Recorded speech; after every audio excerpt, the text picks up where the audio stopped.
একটা গ্রামে দুটো মানুষ থাকতো। তারা দুজন অনেক গরিব ছিল। তারপর তারা মাঠে যাচ্ছিল। তার স্বামী বলল, চলো জমিতে যাই। তারপর তারা দুজন জমিতে আসলো। তারপর তারা দুজন বলল, মিন্টু বলল, জমিতে তো অনেকই ফসল হয়েছে। তারপর রমা বলল, হ্যাঁ গো, অনেকই ফসল হয়েছে, ভালোই হয়েছে, চলো আমাদের জমিদারকে আজ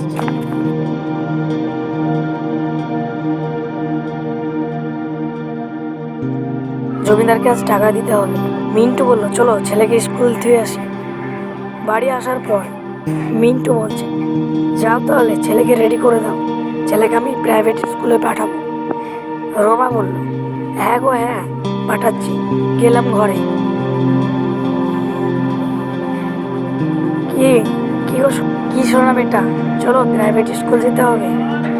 আচ্ছা ঠিক আছে মা, আমি স্কুল রেডি হয়ে গেছি। হ্যাঁ, তুমি আজকে একলাই যাও। আচ্ছা ঠিক আছে, গেলাম। আরে স্কুলে, প্রাইভেট স্কুলে তো আজকে কোনো ছাত্রই আসেনি, আমি একাই থাকবো আজ। বাই বন্ধুরা।